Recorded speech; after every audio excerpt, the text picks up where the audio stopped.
د عرفې د ورځې یو داسې فضیلت درته وښیم چې د هغې عمل د وجې نه یو کال شاته ګناه او یو را روان کال ګناهونه ستاسو معاف شي. ترمذی شریف روایت دی، ابو قتاده رضی الله تعالی عنہ فرمایي چې نبی کریم صلی الله علیه وسلم او فرمایل چې څوک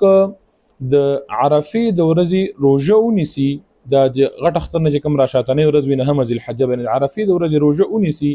نو زما د الله نه امید دی چې دغه یوې روژې بدله کې به الله رب العزت دغه انسان یو کال شاتني ګناهونه او یو کال آینده ګناهونه معاف کړي دغه انسان لپاره.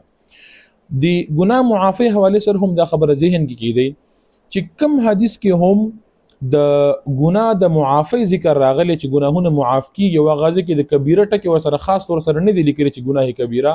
نو دغه ټول حدیثونو کې د ګناه نه مراد واړه ګناهونه دي، صغیره ګناهونه دي، کبیره ګناه نه ده مراد، یعنی صغیره ګناهونه معاف شي. څومره حدیث هم منقول دي، هغه که چېرته یو حدیث کې یو عمل د وجې دا ورسره ذکر وي چې دغه انسان کبیره ګناهونه معاف کیږي، نو هغه مستثنا دی.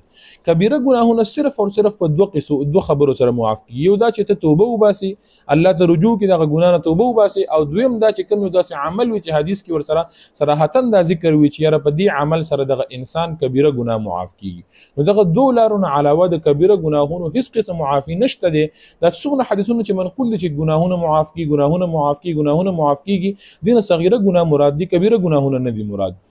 خو بیا هم ډیر لوی د فضیلت خبر چې انسان د صغیره ګناهونو نه خلاص شي او الله رب العزت معاف کی، ډیر لوی د فضیلت ولا عمل له هر هغه انسان چې